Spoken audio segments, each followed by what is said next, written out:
Earn your BCom with a business degree program that gives you the time to decide and the time to specialize. Our programs range from fashion to finance, management to marketing, or human resources to healthcare. Take 2 years to decide which career is right for you, and then get down to business with work-integrated learning experiences that give you the employability skills employers value and reward. Apply now at humber.ca/business. Blog Talk Radio.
Hello, everybody, and welcome to Paranormal Radio. Tonight we have a very special guest, Stephen A. LaChance, and hope you're enjoying yourselves here in Toronto. It's a rainy night, and I have my co-host with me, Derek Franklin, as usual. Hey, everybody. How's it going? And I believe we also have Stephen on the line here as well. How are you tonight, sir? I'm doing pretty good. It's rainy here, too, so it's out in the middle of Missouri and the middle of the United States, and it's cold. Yeah, it's pretty cold up here, too, and, it's almost as if the cooling trend, possible connection to chemtrail has really taken effect this year especially. But before any of that, I just want to say thanks a huge amount for being on our show. It really means a lot to us. Oh, no problem. You guys are great. It's always fun. You know, what's cool about doing the shows, I always love to listen to everybody's introduction. Yours is really cool. Oh, thanks. Yeah, I thought it was perfectly suited for, almost a mind kind of probing sort of, introduction. And we had another song before. It was a little too energetic, so we toned it down a bit, and it seems to fit quite well.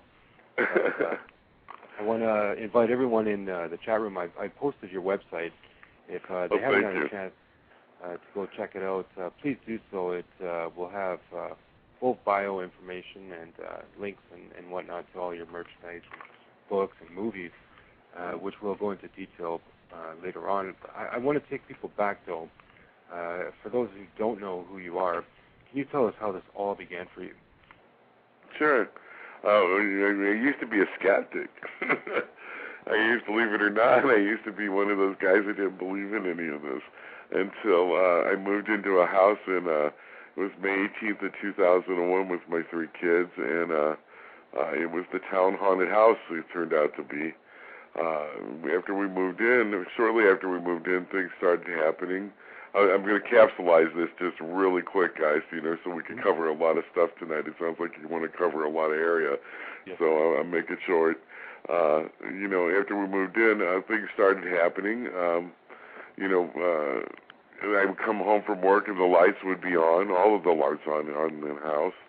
I talked to my dad about it, and he said, well, it's probably the kids leaving the lights on. Why don't you put them in the car?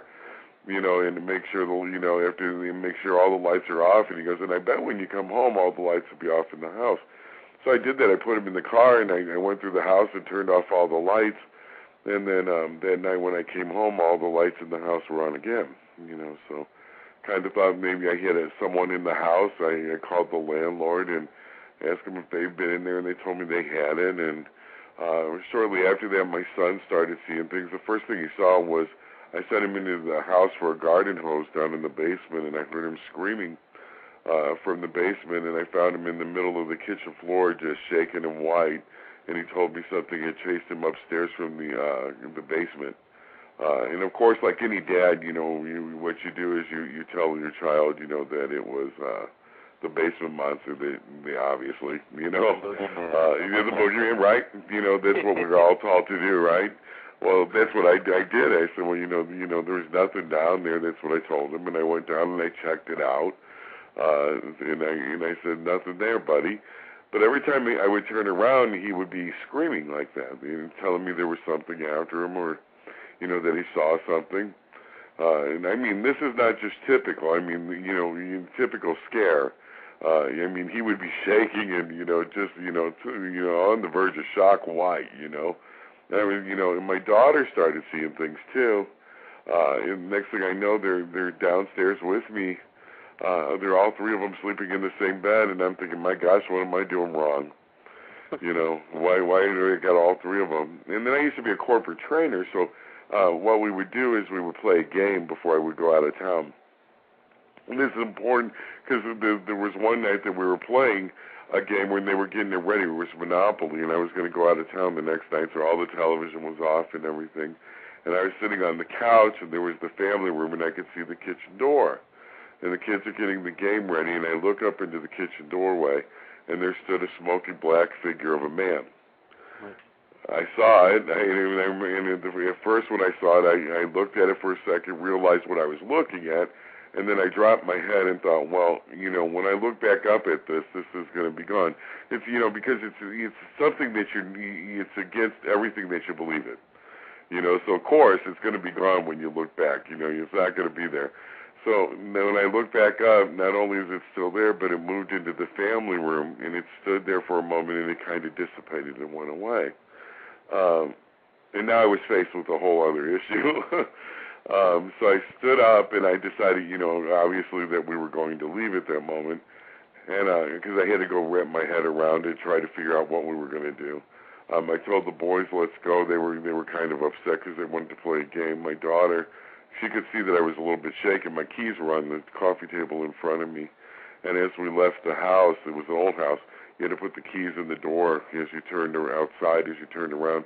As I put the key in the door and went to lock it, the house started screaming. It was a male scream.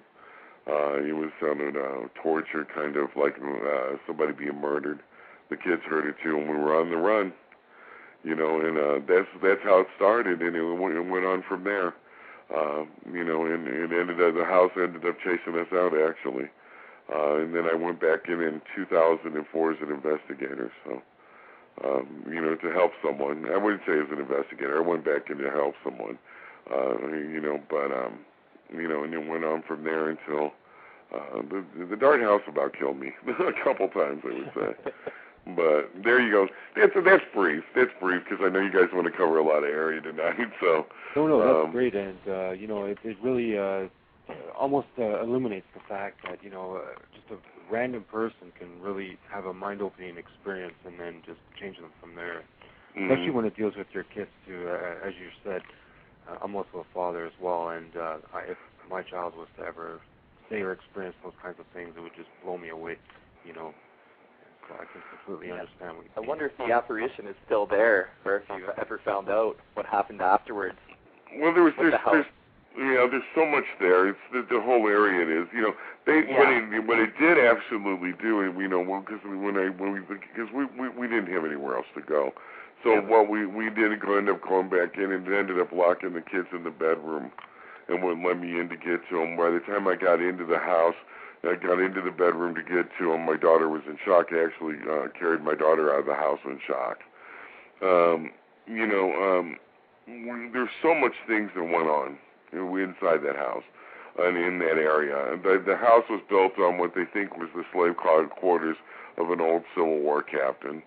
There's about 300 feet away was the burial ground for what was the old county poorhouse, which if anybody knows anything about the poorhouses from those eras, they buried people in mass graves, one right on top of the other. There was murders. There was the old saloon was just, up the street from there. There was a murder right across the street where a woman killed her husband and then killed herself. There was hangings. There's a lot of pretty rough history, so there's a lot of reasons why, you can look at it and say, there's a lot of reasons to say, well, this is definitely a place that, bad land, Well, let me ask you this. Can you consider, because this is an actual true, close to home personal experience, would you say that this is your favorite experience of all time, or because it affected your entire family, do you class it in a whole different section altogether?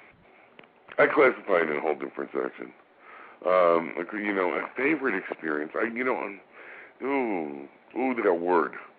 When you're dealing, it's hard. I don't know if I would even call it a favorite, because some of these experiences are, I had the choice of living through them or not, I probably would have chose not to live through them. I don't know if I would even classify them as favorite. You know what I mean? That's a hard word there. Okay, let's change it to your most rewarding case then, where you felt completely, gratified that you did what was needed to cleanse a property or track a spirit or whatever. You're gonna get me on this one. Gratified. I don't know if even I felt gratified, because I went through a long line of things that I had to go through with this one. There was times when I felt defeated even. You got to remember, at one point I was under oppression, right. From this case. So I went to this house almost killed me, literally. And I mean, on the Halloween of 2005, because I went back and I was helping the people that lived there later, because there's a series of families went through this thing. She ended up on my doorstep on Halloween of 2005 to shoot me in the head. Wow. And kill herself. So you see what I'm saying? So it's like, were there moments of gratification? Yeah, I guess when I lived. I was thinking also, have you ever had another experience that can equate or even similarly blow your mind as this has? Or no, absolutely not. No, absolutely not. I keep looking for it. I think, I keep looking for it. But, really, what you find is when you start going out there and you start working with these things that, you find that there's those cases that are really very, very rare. Mm-hmm. Denise Jones, Carmen Reed, those people that you meet along the way, you become very close to, and we become such a tight-knit group, because I think part of that is that we realize that we've experienced something together that not many people have, because they're really kind of rare things. They're rarities. I don't think there's that many cases that are that extreme. I think television would like to have you believe that there are more occurrences of them than there actually are. Right. I think but not to this degree. I don't believe so. So I haven't come across any to that degree. No. Yeah. You must have felt like you were part of like the Poltergeist series while all this was happening. Well, at points you feel like Chicken Little running around. The sky is falling. It's a good way to describe it. You really do. because it's at first there's a little resistance because they are so rare that you have to prove yourself. You have to prove that how what is going on to these cases for people to understand. Okay, and you said you were a hardline skeptic. How many occurrences did it take until all that was just like practically gone, flushed down the toilet, and you're like, oh my God, Yeah, I think it once it locked the kids in the bedroom. That's it. And I'm 6'7", okay? Yeah. I'm a linebacker of a guy. I mean, when you stand next to me, you guys, you would look. I'm a big guy, and the door wouldn't open. I could hear my daughter screaming on the other side of the door, and I tried to open the door and it wouldn't open. And I remember throwing my body against the door. As a matter of fact, when it was all over, my whole right side of my body was bruised, where I was actually throwing myself against the door. I mean, the door should have came down. At one point I yelled, "God help me," and that's when the door came down, and it let me in. The boys were on the way out the door. There was another door to that bedroom that was closed, that was at the bottom of the stairs. There was something coming down those stairs. I grabbed my daughter, and I headed out the door that I came through, and that door behind me slammed open. I didn't turn around to see what was at my feet. I just got it out. Have you ever experienced any residual effect of that house in any of the new areas you live at? Oh, sure. Or has it... anybody that lived through negative haunting of any sort, or haunting of any sort, you got to remember, once you touch changes as well, like if you felt more moodier, or maybe a little more, maybe the thing somehow possessed you, maybe on a small level. I don't know. No, once touched by the spirit, you're always touched by the spirit. You heard that, right? But never to that degree. I mean, the microwave would come on. I'll have a knock at the front door, and I'll walk to the front door, nobody will be there. Or occasionally I'll see, if something can move across the room. Nothing to the extreme of what I lived through. No. Missing things. The one thing that, I'll find my wallet. My wallet is always being misplaced. Now, whether it's I'm doing it or it's doing it, because there's another thing, too, that you go through when you first come out of it, is that thing, you got to watch it, because, you want to blame everything on the paranormal when you first come out of it. Because after living through that, when everything was paranormal just about, you try to blame everything on it, too, so you got to be real careful there, too. And is that what led you into beginning of your first group that you created? Mm-hmm. Do you still maintain contact? I know it in your bio it says, but do you really have a relationship with those people still, or have you gone your own separate way and just you've kind of lost touch? Well, you're the first person to ask that question. We've kind of lost touch. I mean, we really have. It became such a different focus on what we wanted to accomplish. My accomplishment was always the private cases. That focus was, and I always hated it too. When I was at a private case and we were at one, and something would happen where the idea of EVP or something like that just seemed like a ridiculous idea to have there, or could escalate a situation. And I would have to look at them and say, shut it down, and I would feel bad because they were more on the research side, or they tried to be on the research side, I should say. And I would feel bad, So, I think the break-off was the best thing in the world for both of us, for all of us, actually. It was smart. I'm a great EVP guy, too, which is funny, is I'm not much into the research side. I just want to get in there and help people. But I've taught a lot of people how to do some great EVP. A lot of the EVP work you see in Children in the Grave, I taught everybody how to do the EVP. So I want to ask you, too, that's perfectly a nice setup for this. Many people are still on the fence about the EVP or the ghost box usage, and I think it's an absolutely great tool to add into the mix. But is there anything else that you use during an investigation that kind of amps it up, or or is it just strictly, camera, EVP machine, basically a Ouija board, and that's it, or whatever? No. I would never use a Ouija board. Number one. Number two, the kind of cases that I'm working on, I don't want to amp it up, right? Because I'm going into families' homes. It's not like going into the Mansfield prison where maybe you'd want to amp it up and try to get some activity going. Where I'm going in is I'm going into families' homes. I don't want to amp it up because I don't want to be responsible for what I am responsible for what happens when I walk out the door. Yeah. You understand? I got to be really careful how you handle these situations. It might take me, that means it might take, 2, 3, 4 times of me going back and forth to these houses. To get a good feel on them. It might not take that one visit. It might take 2, 3, 4 visits before I get a good feel on them, because you don't want to amp them up. You want to handle them with kid gloves.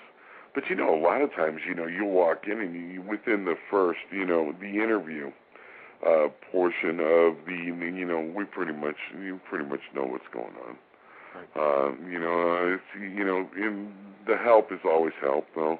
Whether it's physical, psychological, or medical, help is help. We'll get them the help no matter what it is.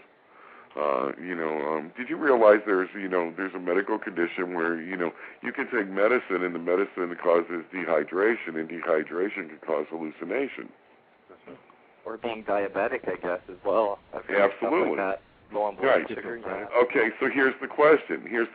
You walk into a home like that where something like that's going on, and it's not paranormal.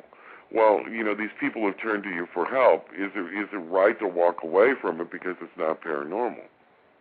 Yeah, I wouldn't want to. I think the right thing to do would be try to help them still. Exactly. Absolutely. Yeah. And that's the way I look at it too. Yeah. They're reaching out to you for help, and they basically are showing they're vulnerable. So you're right. It definitely is the right thing to do to help them out. The ones that do, I think, do some of the best work when it comes to private, in-home cases like this, when you're dealing with families. One of the best rules of thumbs to look at is you always look at the medical, the psychological, then the spiritual. If you always keep that rule of thumb, you pretty much never go wrong. I don't know how I always just innately knew that. I mean, even with my own case, I knew that, I had to go to, let me give you an example. I was going through these nightmares after leaving the Union House.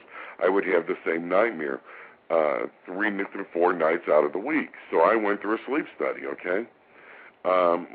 Went to the doctor, went through the sleep study. What they found out, ironically, during the sleep study is that I didn't dream because I was waking up once every 60 seconds because I have sleep apnea. I would wake up. I wasn't getting deep into REM sleep, which was really crazy because they found out that I shouldn't be able to dream.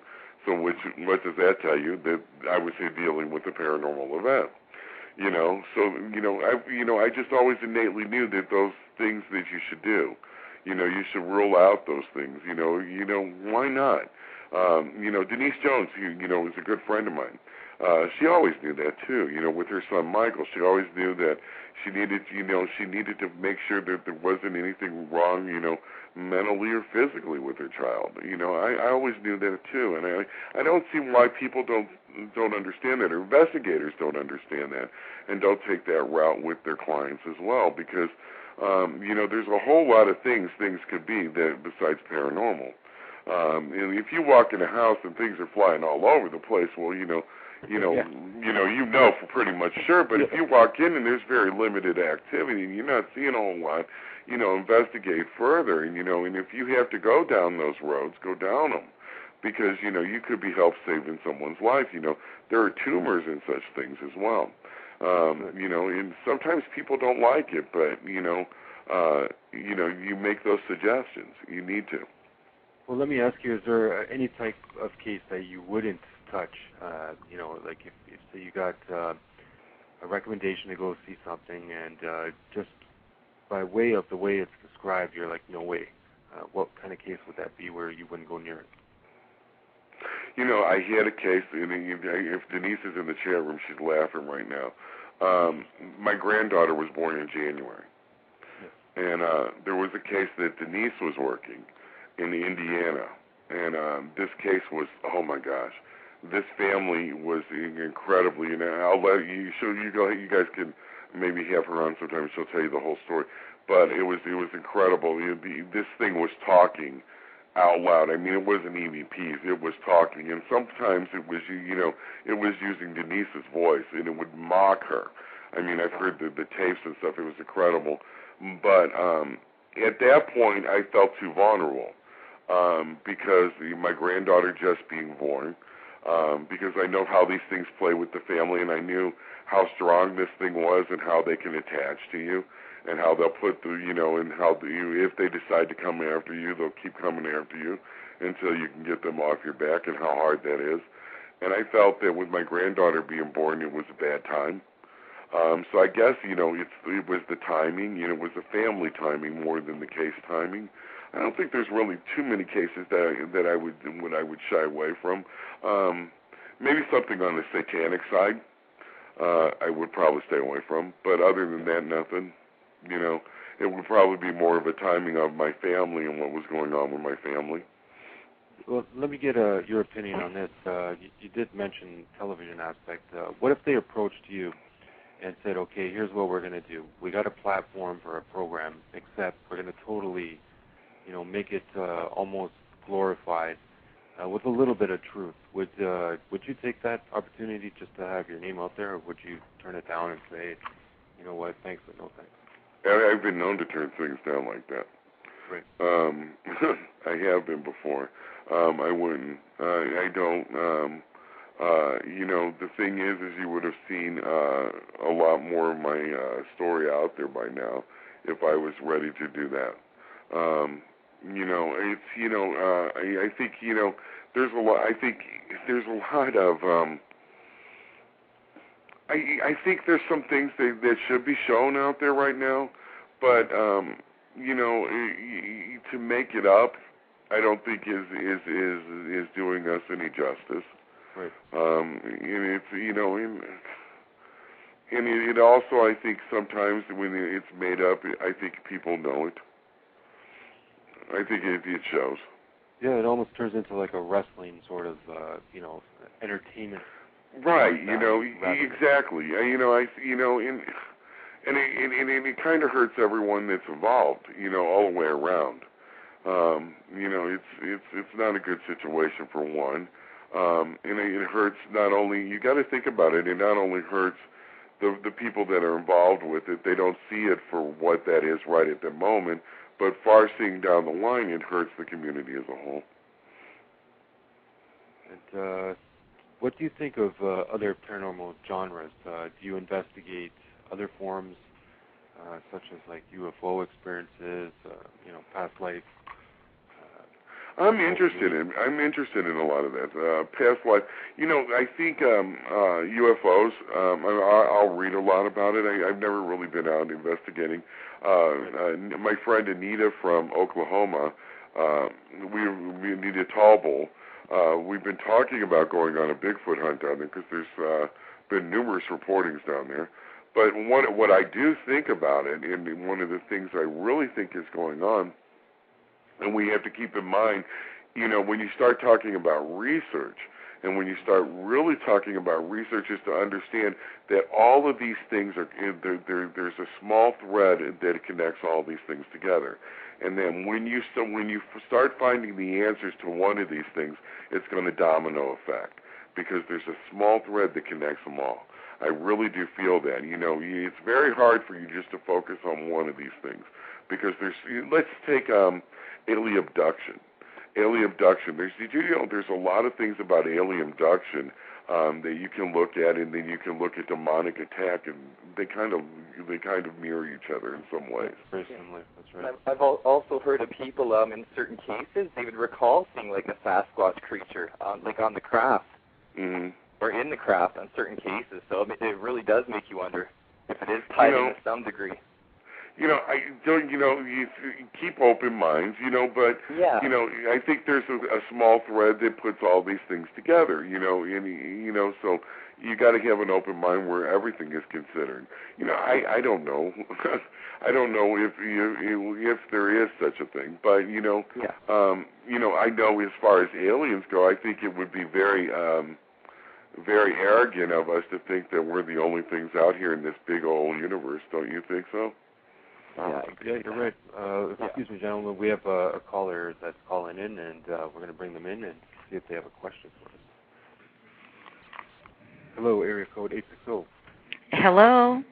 Hello. I know who this is. Hi, Stephen. I heard you kept talking about me. Yeah, I kept talking about you. Hey, baby. How are you? I'm doing good. How are you tonight? I'm doing well. Yeah. Thanks for calling I thought we'd talk about the tour. Oh, you want to talk about the tour? You could definitely pitch that if you like, and go ahead.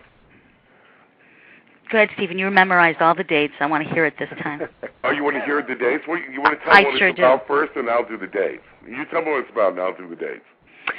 Stephen, me, and Lizzie Starr, she's the psychic medium to the stars, are all going out to do a special tour. Steve and I will be talking about our lives. A lot of people say cases, and I guess they are cases, but they're really our lives, and the stuff that we went through. And then Lizzie Starr will be doing a gallery reading. And my mother, Jan Pierce, is actually the host of the show. So we have a lot of tour dates already set. We're looking for more. In fact, I was just talking to some people Frank in the chat room in West Coast Paranormal, where they're talking about hooking us up maybe in Arizona in the Dome. So we also have a benefit in Pennsylvania, which Stephen can now tell when the dates are for that. Okay, so the dates, we're starting out in North Carolina at PhantomCon. That's the 16th, 17th, and 18th of October. Then we're going to October 30th, Mansfield, Ohio at the Renaissance Theater. Then from there we're going October 31st to November 1st to the Waseco Fright Fest. That's Waseco, Illinois. That's where the first documented case of possession ever in Waseca, Illinois, which The Possessed was about that we were in. Then we're going to Orlando, and that's November 14th. Then we're going to the benefit that we're doing. It's kind of like the best way to describe it is Make-A-Wish Foundation for adults, where they're doing the dying wish for terminally ill patients. And that is in Pittsburgh, Pennsylvania, and that's for It's called Unity, and that is on November 20th. How's about that, Miss Jones? That's good, Mr. LaChance. You did very good, because I couldn't remember all the dates. Yeah, but thank you. You're welcome. Would you guys ever consider coming up to Canada for any kind of particular format, or well, you know, ever been to Canada? We were discussing that, but from what I understand, you can't do readings in Canada. Isn't that against the law? No, actually, we have a lot of groups up here that do that particular type of thing. As a matter of fact, our last show I mentioned, there was actually a tragedy. A couple of ghost hunters went to investigate part of U of T, the University of Toronto building here, and one of them fell to her death, which I heard about that. Yeah, so we do have a lot of, there's various groups and organizations that do that kind of thing. So it's just a matter, I guess, of getting together the whole platform and then having presenters such as yourselves and others. Well, we'll be coming up. We'll come up to see you guys, yeah. Oh, absolutely. Oh, yeah. Toronto is a great city. I mean, there's a lot of believers up here, and some are new believers, some are like long-standing believers of paranormal. So it might be a market to really look into. I love Canada, by the way. Yeah. I've been there once. Yeah. Just to go over the line. I wanted to go over the border. I just had to go through the border, see what it was like. Toronto. Yeah, we're going to Niagara Falls. Huh? Where'd you go to, over Niagara Falls, or which area into Canada for a second? God, I don't even remember. I think it was through New York. Oh, so you went over across Niagara Falls? Yeah, we just went over. Just to go over, then we turned around and came back. Yeah? Yeah, we were a little nervous, but we did it. You were nervous? Why? Did you think I don't know. I just. Do you in or what? I thought, yeah. I didn't know what to think. Crazy Canadians. Watch out for them Canadians! Oh my God. I heard a lot about the borders. smuggling things and stuff like that. Oh yeah. Because I think when we went over, we got fireworks or something, and we were bringing it back, and I was kind of nervous. You better okay, I was doing bad things, all right? Now, huh?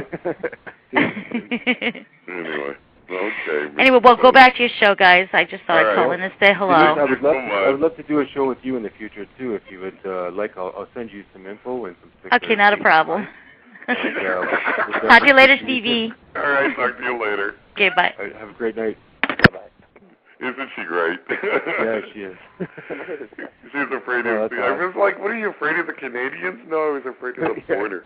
We're the peacekeepers, man. The peacekeepers here. Crazy Canadians.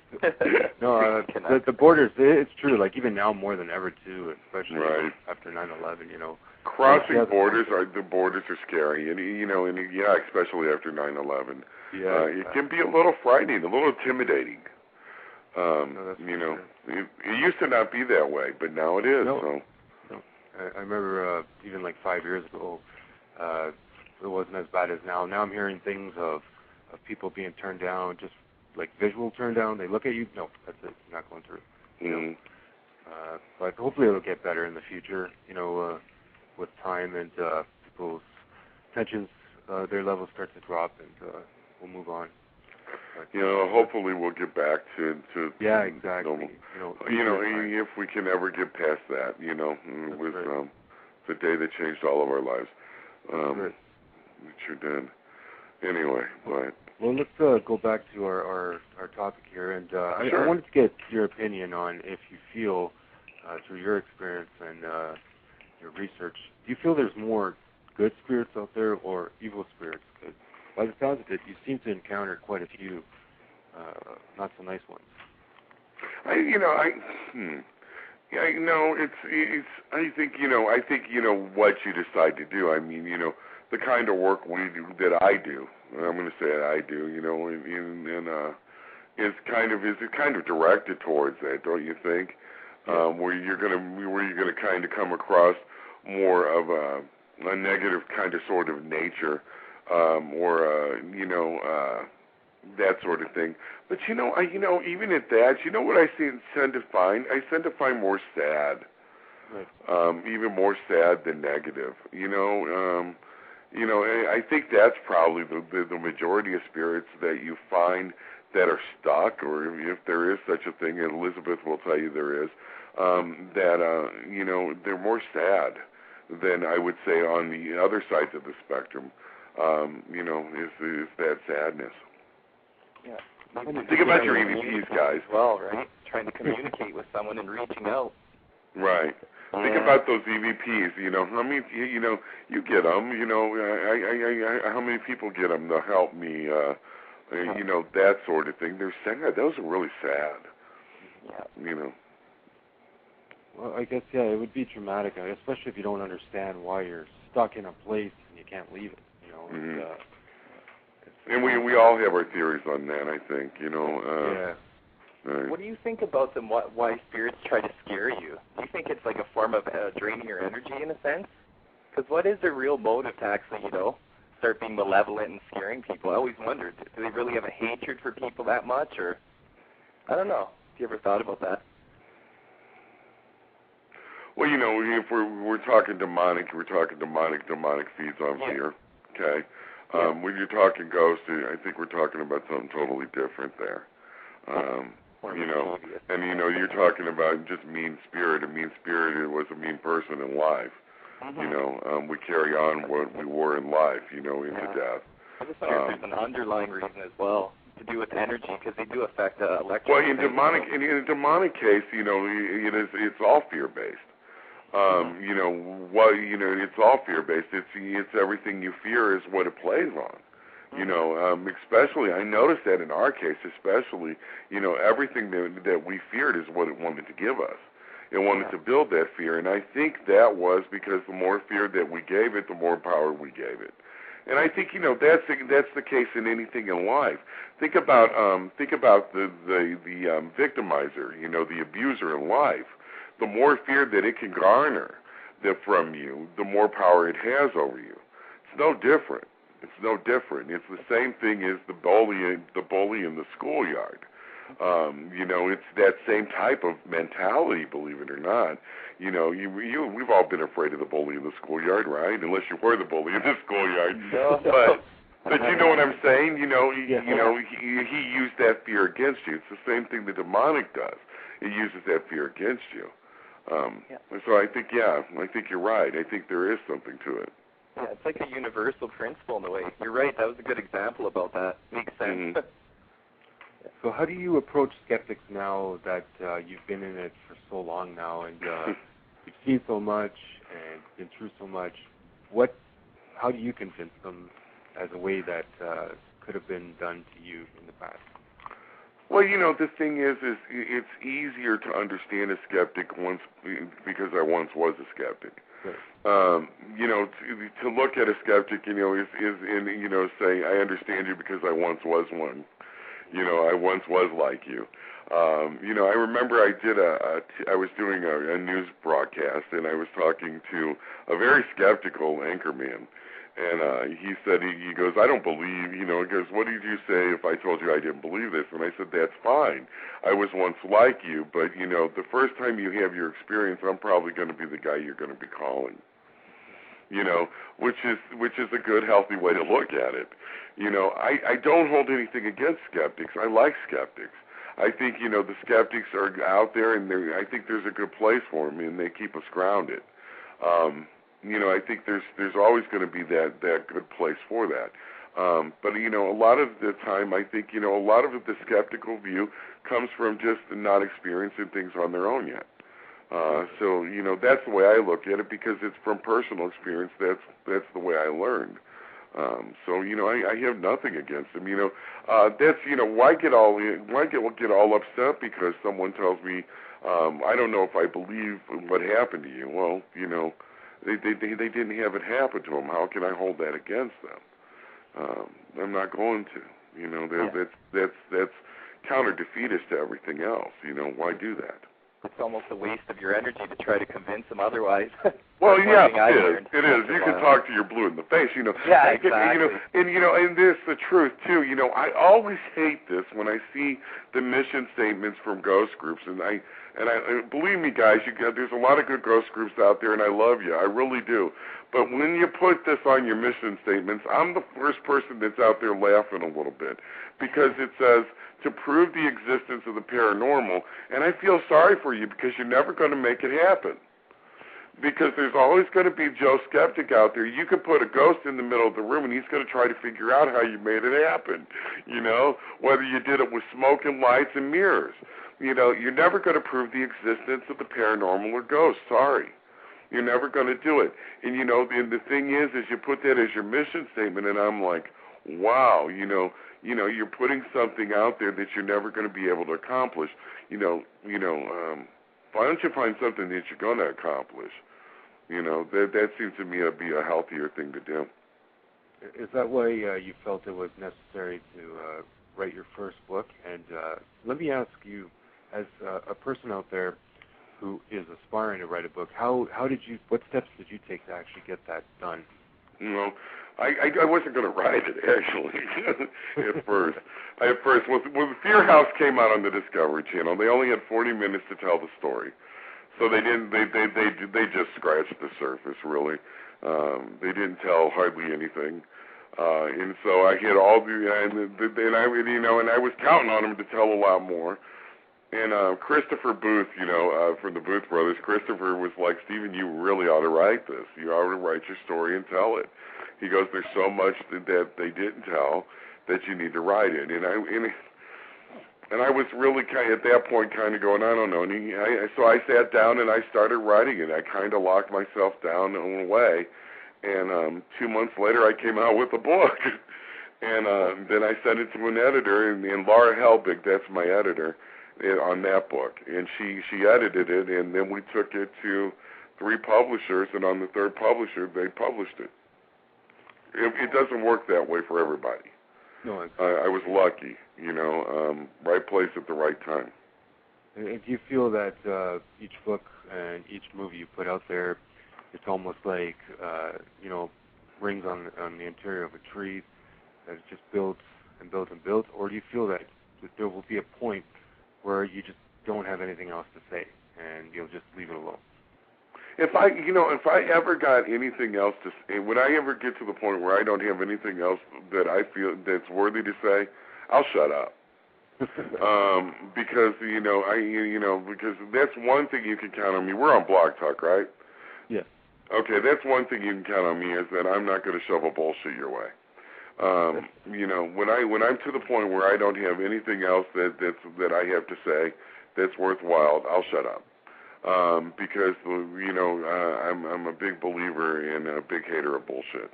So, once I get to that point, you'll know it. Because all of a sudden I will get very, very quiet. Well, let's bring in your new project here, and it absolutely looks amazing.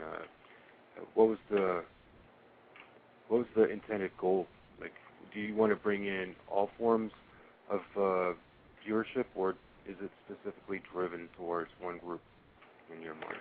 Which project you're talking about? The Possessed, or the Moore's Mill, or your brand new project that you just finished, Uninvited? Well, the Uninvited is the book I wrote about the Union Screening House. Do you want to bring in new people that have never, even thought of the paranormal? Earlier on, you were saying that not everything's paranormal. Well, that book's been out for a year now, okay. And it has, it's reached across. It was amazing how it's reached over the borderlines of our paranormal community. As a matter of fact, the St. Louis Post-Dispatch called it one of the best books of 2008, which was amazing for a paranormal book to make one of the best of lists. It's reached out and it's reaching non-paranormal people, which is really cool. I think, with that one, I thought what the value of it was it talked about not only it's not a haunted house book. You guys, you haven't read it yet? No, I haven't had a chance to pick it up yet. You guys get a chance to read it. Read it. If you go to the library, you can get the book, read it, because it's not it talks about faith. It talks about family. It talks about positive attitude. It talks about hopes. It talks about dreams and what happens when dreams die, and all of those things, and how when all of that together and all of that's working against you, and how and your attitude takes that and makes that work against you, how that can take you down a dark road, which was my life, which was everything that I was living through, and how that can all work against you, and and how you can get yourself in trouble, which happened to me, and that's what happened to me when we talked, what we were talking about earlier. So I think that was the thing that I wanted everybody to know. It's not necessarily the haunted house, and not necessarily even the demonic. It was all of that. The demonic comes packaged in a lot of different ways. It doesn't necessarily come as that thing in the middle of the night, or that that thing that comes screeching in the middle of the room. It can come as that thing that comes to the front door, or that drink that comes in the middle of the night, or that pill. There's a lot of different ways that it can, and that dark road can be a different way that you choose. But if you don't have all of the things that I was talking about, in all of the roads that I was talking about that you should be traveling, and you turn all of that against yourself. And I think that's what the Uninvited's about, if you really get down to it. It's much more than just a haunted house book. There's a lesson to be learned there. And I hope people are getting that, and I think so, because, I'm hearing, I'm getting letters from single fathers, single parents out there. I'm getting letters from people in grief. I'm getting letters from people that have lived through, paranormal. I'm getting letters from people that have lived through tragedies in their life, that has been, homelessness, or, they're people that are out there reading the book or understanding what it's about. And it's not necessarily paranormal, so to speak. It's just the paranormal was the vehicle which I lived through, but it's the vehicle which I use to tell the story and make people understand that these are the things that can hurt you. And this is the way to get back on track in your life. Does that make sense? It makes total sense. Yeah, and it actually definitely. brings A me part to of your the life. next question. Pardon me? Go ahead, Derek. Oh, no, I was just saying it's a real deep part of your life, you know, and if you can help anybody else, you know, with a problem they have, something similar or not, it's well worth it, you know? Yeah, but I think that's what we're sent on this earth for, don't you guys? Yeah, exactly. Yeah, for sure. Messengers, and that, you know, with our experiences and others combined may help somebody else, you know. Right. That brings me to this question. Why do you feel that there are some in the paranormal world that somehow have that certain, I don't know, twinkle in their eye and they automatically shoot right up to the top, whereas others, you know, go through the daily grind and just never get noticed? Is it right place, right time, as you said, or is it written in the stars? Like, how can you explain it? Well, you know, I can. Well, you know, there's anything that, you know, what is the top? First of all, you guys got to define the top of the paranormal, because there's this ideal of the brass ring out there and what it is. Okay. Well, let's see. For you know, famous faces, let's say, like that type of deal. You know, because for me that doesn't matter, but there are people out there that are searching for that sort of stardom.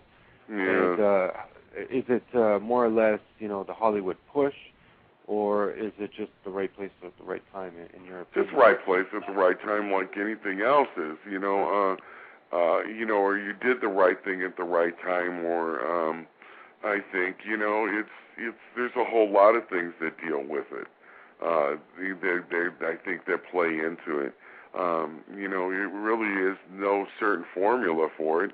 But I will tell you what, I think, you know, the harder you try to reach it, the less likely you are to get to there. Right. You know, that's what's funny, because I've seen people that want it just so bad. You know, and you know, the more they try, they just the further down they go. And but you know, but the thing is you know, why? You know, because there's not a whole lot of money to be made in this.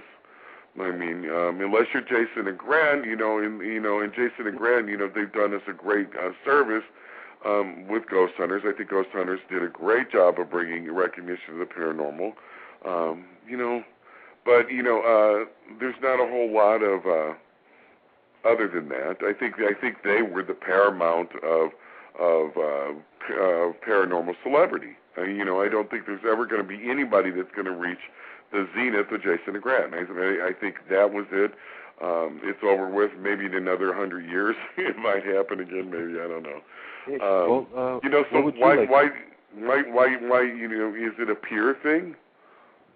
I don't know, and that's why I'm trying to figure it out. Because I've read blogs and other things. You know, people make statements like, "Oh, we're working for our TV deal" or something or other. Like right. That, you know.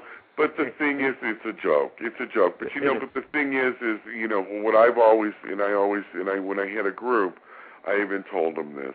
The paranormal community, I love you guys. You guys are very important to me.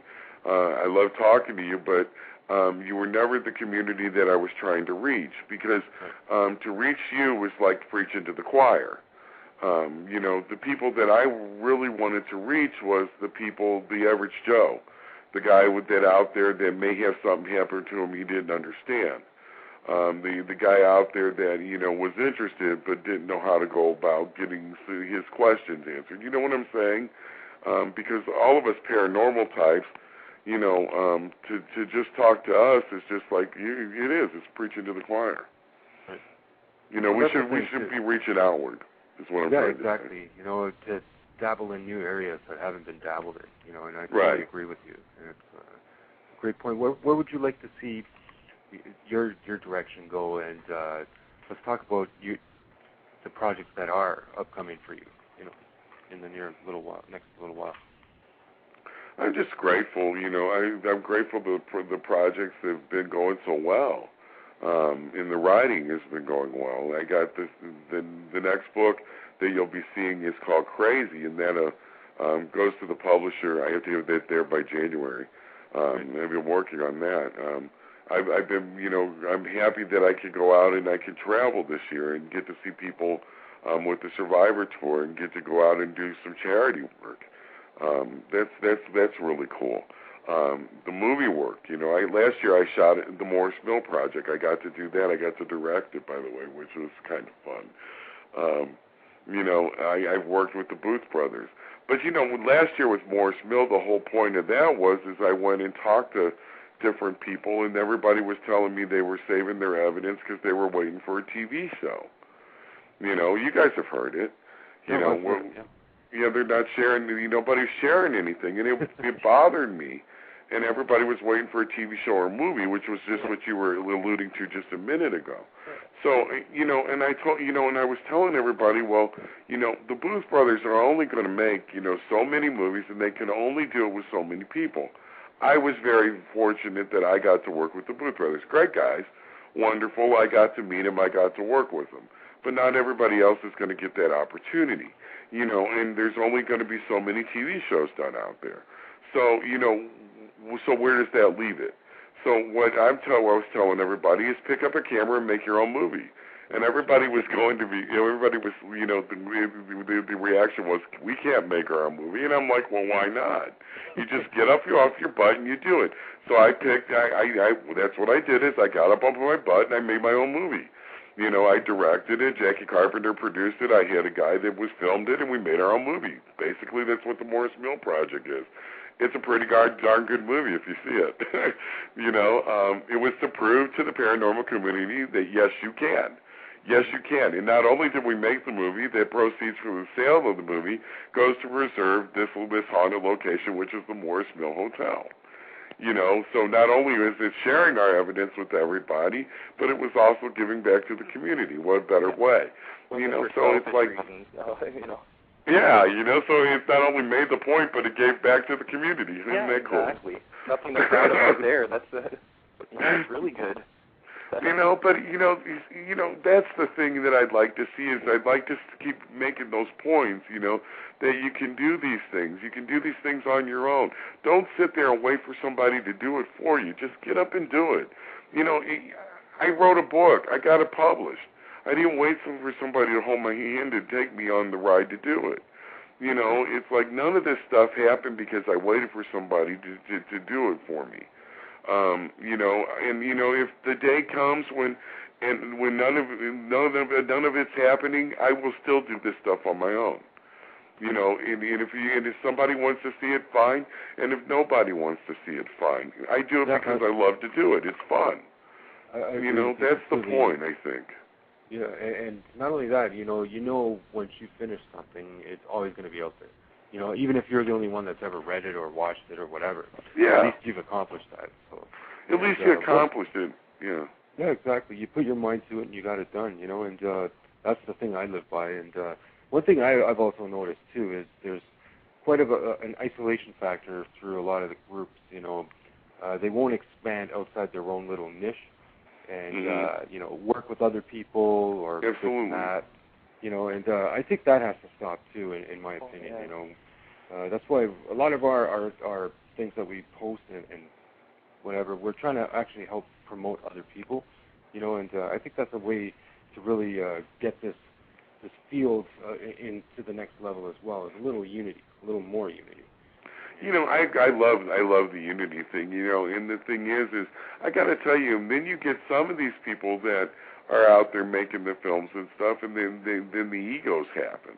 Yes. And there's some of the egos that go on. I mean, I've dealt with that. I mean, as soon as you did a movie with them or the documentary with them, my God, you never knew that person existed. Yeah. It's like, whoa. It's like demonic possession. It's like all of a sudden, it's like, I'm ready for my close-up, Mr. DeMille. It's like, get away. But, it's like, where did that ego come from? Can't you stay grounded? Geez, it's a sci-fi movie. Well, I think that's why there's those that can handle the pressure, and then others they buckle immediately. And just a little taste of power, that's it. They just lose themselves completely. But I can't believe we're already down to a minute left already with this amazing show, and I just can't express enough thanks to have you on our program. Oh, this has been great. You guys have been great. Thank you so much. And anytime you want to do another show, definitely